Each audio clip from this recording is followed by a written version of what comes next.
এটা আপনাদের দেউলিত্ব, সরকারের দেউলিয়াত্ব যে সরকার এখনো রাষ্ট্রপতি পরিবর্তন করতে পারছে না। মাননীয় স্পিকার, এস আলমের হাতে ইসলামী ব্যাংকে তুলে দেওয়ার কারিগর 2 কোটি আমানতকারীকে পথে বসিয়েছিল এবং জুলাই গণহত্যার সময় তার ভূমিকা, ফ্যাসিবাদের সাথে তার সংশ্লিষ্টতা সবকিছু আমরা জানি। আমাদের দুর্ভাগ্য, এই দুর্নীতিবাজ, অপদার্থ, মিথ্যুক, গণহত্যার দোষর এখনো বাংলাদেশের রাষ্ট্রপতি। একটা আলোচনা কয়েকবার এসেছে যে রাষ্ট্রপতির অধীনে কেন শপথ নিয়েছি আমরা বলতে এখানে ব্যক্তিগতভাবে আমার কথাই বলেছে, কারণ আমি এখানে শপথ নিয়েছিলাম। তো মাননীয় স্পিকার, সেই সময় প্রেক্ষাপট আর এখনকার প্রেক্ষাপট কি এক? জুলাই গণ অভ্যুত্থানের পরে, 5ই আগস্টের পরে আমাদের সামনে 2টা অপশন ছিল। আমরা বলেছিলাম জাতীয় সরকার করতে হবে, সেই জাতীয় সরকারের প্রস্তাব বিএনপি নাকচ করে দিয়েছে।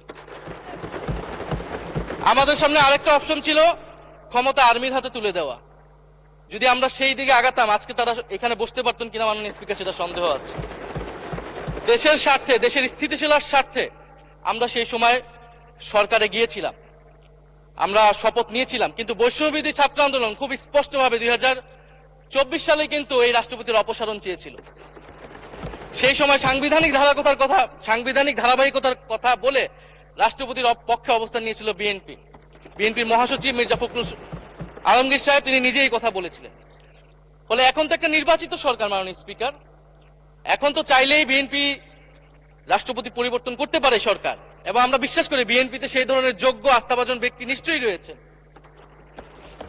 এবং সরকার দলের সদস্যরা অনেকে গৌরবের সাথে বলেছেন যে যেই রাষ্ট্রপতি জিয়াউর রহমানের বিরোধিতা করেছেন, সেই রাষ্ট্রপতি এখন জিয়াউর রহমানের প্রশংসা করছে। মাননীয় স্পিকার, গাধাকে দিয়ে আপনি হাল চাষ করিয়ে এটার মধ্যে কোনো বাহাদুরি নাই। এটা আপনাদের দেউলিত্ব, সরকারের দেউলিয়াত্ব যে সরকার এখনো রাষ্ট্রপতি পরিবর্তন করতে পারছে না। মাননীয় স্পিকার।